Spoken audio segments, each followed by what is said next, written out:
All right, not quite yet. All right, we are now live. Hi, everyone. My name is Elizabeth Jones. I'm the Deputy Head of School for Adult Learning, and I'm here with my fabulous graduation advisors, Janelle and Tony. And we are going to talk about car loans. Well, really all about loans, but we're going to use the topic of car loans just because that's something that a lot of people have to deal with when they're buying a car, and something that's just a lot of people have to deal with it. Anyway, so our theme for this month, if you haven't noticed so far with all the live sessions that we've had, is math. And so we were trying to come up with a math topic for this Keystone Goes Off Topic thing that would be relevant, that people might actually think is interesting, may in fact find helpful. So loans it is. So we're going to talk to you about a few things to consider when buying a car. Now we know that some people buy cars with cash. Absolutely, there are folks out there that do that. But for the sake of today's conversation, we're going to talk about financing a car or getting a loan for a car. So Janelle, go ahead and take it away. All right, thank you. So when we're talking about car loans, number one, what is your budget? How much can you afford each month to pay? This number will need to include all of the components of car buying and associated costs, which we're going to talk about in more detail soon. Your budget doesn't just mean taking the price of the car and dividing it over the length of the loan. There's also this pesky little thing called interest. So your budget isn't, I think I can afford a $15,000 car. It's how much can I pay each month that I can do comfortably and not go into debt. And it does include lots of extra little fees that you'll learn about when you go in to buy a car. So interest, what are we talking about? Interest is basically the cost of getting a loan. Since you are borrowing money from someone, normally a bank, credit union, to pay for the loan, they need to get something out of it, and that's where interest comes into play. Before we talk in too much detail about interest, we need to discuss credit scores, as that's one of the big contributors to how much interest you'll pay. So diving in, being a little deeper now with the credit score. Your credit How many score, layers are there? I know. Yeah, and this is the big one. This is your credit score affects everything these days. So your credit score is made up of lots of different numbers. How much debt you currently have compared to your income, better known as debt to income ratio. Do you pay your bills on time? How long is your credit history? So how long have you had credit cards or a loan or something that you're earning credit history for? How many inquiries do you have on your credit? That means how many loans, credit cards, etc. have you applied for? Because every time you apply for some sort of credit card, a store card, an actual credit card, sometimes today, even when you go to get a cell phone, they check your credit score. And every time you do that, it actually knocks down your credit a little bit, which is ridiculous, but that's what it does. But I digress. Yeah. There are a lot of components to your credit score, but generally speaking, the higher your score, the better your interest rate will be. If you don't know your credit score, we definitely recommend finding out. You can typically find out from your bank, places where you have credit cards, or through one of the big credit score agencies. Experian, Equifax, or TransUnion are the big three. And it is important to know and begin to understand and look at your credit score on a regular basis. And there are some really good places out there that you can do that. Ooh, okay. And I believe you're entitled to one free credit score check a year. Yeah, I think so. Used to be. I think you are. Yeah. But there's also some organizations that allow you to do it like more regularly. Like I use the Credit Karma app. I do too. And so like I can check my credit whenever I want to. And that's helpful for me because not only is it important for buying cars, but knowing your credit score is also really important to identify if there's been identity theft. Like if someone's stolen your credit, stolen your identity, like it would be a big red flag if all of a sudden your credit score was tanked or you saw these things on your credit score that didn't belong there, that, you might have a problem. It's time to take the steps you need to rectify that too. So credit scores, like Janelle said, it's not just about loans. That's just one piece of it. But it's definitely important to know your credit score and kind of keep an eye on it. Yeah, I use Credit Karma as well, and it's helped me a lot to understand, because it is kind of a confusing, credit scores are confusing. And it's helped me a lot. Probably should have learned this a few years ago, but that's okay. But that's why we're sharing it now. That's right. Okay, so anyway, we have digressed. So talked about your credit your credit score, and that's going to impact the interest rate you get, which is going to impact how much you pay for that car. So now we'll go ahead and turn it over to Tony. Sure. So another component of how much your car payment is going to be is actually the length of your loan. So if you take out a longer loan, your payment is going to be lower, but here's where they get you. Your interest rate is typically going to be higher if your loan is for a longer amount of time. So you want to keep that in mind, but you'll also want to think about what's typically referred to as the life of your car. So how long do you intend to keep it?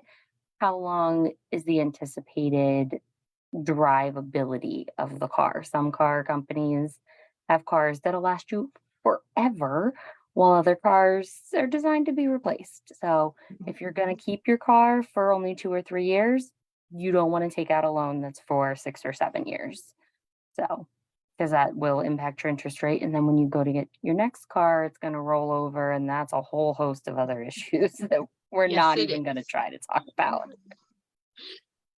So there's also a few other costs that'll come into play before you go out with your car keys from the dealership. You do have sales tax. We're in Pennsylvania, so right now that's 6%, but it is different in every state. So you'll want to take that into consideration. What is the interest rate in your state, Janelle? I'm pretty sure it's 7%. 7? Oh, okay. Yeah. Yeah. Well, then you have places like, I think Nevada's is still 0. So lucky them. We're all moving to Nevada. Yes. You will also have registration fees and some other fees that you will want to use to make sure your car is properly registered. If you don't, then you're looking at fines and all additional types of fees you don't want to get into. And then the biggest one, car insurance. In most cases, if you are financing a car, which is getting a loan for it, you will need to have full coverage from your insurance company in order for the bank to approve the loan. So that cost of insurance is going to range depending on your age, your driving and accident history, where you live, the age of the car, the mileage of the car, all sorts of So on and fun so forth. factors. So the best thing to do, call your insurance company beforehand to get an idea of what your insurance cost would be based on the car that you're looking at getting. My insurance agent is great. I call him up or send him an email, say, here's what I'm looking to get. Can you give me quotes? And he sends them over pretty quickly. So get yourself a good insurance agent. That's the thing. Yes. Yes. Yes. And if you're not sure, like if you have not had insurance before, like if it's your first car, so you don't have car insurance, you don't have someone to call, there's lots of insurance companies out there that you could call and just, call their 800 Watch number. TV for 5 minutes and you get 4 Yeah. companies. Exactly. But when it comes to insurance, there's also this thing called insurance brokers. And insurance brokers will actually do all of that research for you. They'll find the best deal for you, and give you a number of quotes from different companies. So we actually just did that for the first time. Went through a broker to find the best deal for my family, as opposed to staying with the long-term insurance company that we'd had. And so, it saved us quite a bit of money doing that, because, who has time to sit there and call 10 different companies and get 10 different quotes from insurance companies? Well, your broker does. So, that's really helpful. So True. sorry, Tony, I took over there for a second. Oh, you're fine. I should probably think about that. I've been with my insurance guy for probably 15 years. So I Yep, did it you might be last able to year save for the yourself. first time. It was I awesome. should check. Yep.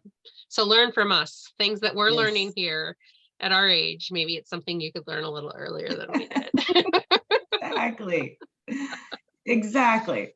So yeah, those are some of the big upfront costs that are going to be associated with getting a car loan. But there's more.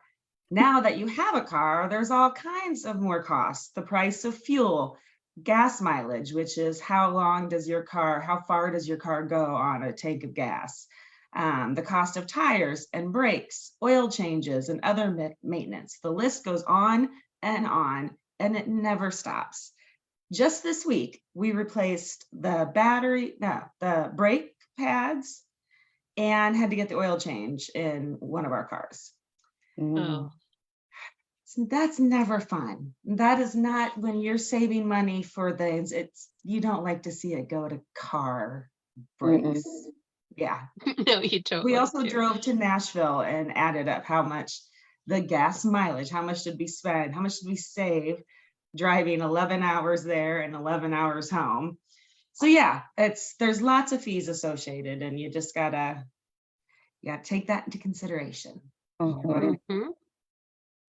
So when you're creating your monthly budgets, not only do you take into consideration the cost of the car and the insurance and the fees and this and that and other thing, but how often are you driving? How far are you driving? What's your gas mileage? Make sure you have something put away in your budget for gas, because car is pretty worthless if it doesn't have fuel. It's just a pretty big decoration in your driveway or your garage if it doesn't have fuel. So Well, and a fun fact about the life of a car, the first car I ever took a loan out for, which was back in 2005, the car is still in my driveway. So if you take good care of it, Oh, you can keep it for a very long time. that's impressive. Yes. Really It's going to be impressive. 18 years and if you old. don't have teenage daughters that crash them, they last even longer. How Yeah. I've heard. Yeah.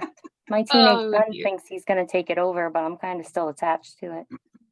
Yes, that's your baby at this point. It's grown up with you, It literally. is. And it's almost an adult. You can let it go, let it fly. So that about sums it up. That's our basic how-to on how to buy a car. I mean, there's a lot of things that go into it, and there's even more things than what we've talked about. We've really skimmed the top, right? Here are the overarching things that you need to keep in mind. Everybody's situation is a little bit different, and so you're going to want to do some research, find the car that's going to work for the best for you, find the best interest rate, work on keeping your credit score up, have that budget for your maintenance and your gas and, whatever the case may be. Taking out a loan is a big step, especially if you're younger. You want to make sure that you have the income like that you can pay that loan every month. There's a lot of things that go into it, and make sure that you've taken into account before you sign on that dotted line. So we hope you find this helpful, that you got some information that you might not have known before, learned some things prior to being in your 40 somethings. Oh wait, not all of us. Not all of us are in our 40 somethings here. Some of us are. Anything you guys want to add, Janelle or Tony? No, I don't think so. I think Definitely that was do your research, because for what you want today, but also what you're going to want in a car in 5 years from now, because hopefully it'll last that long. Hopefully it'll last that long. Yeah. That's right. That's right. All right, guys. Well, thank you so much. We hope you found this helpful, and have a great rest of your day.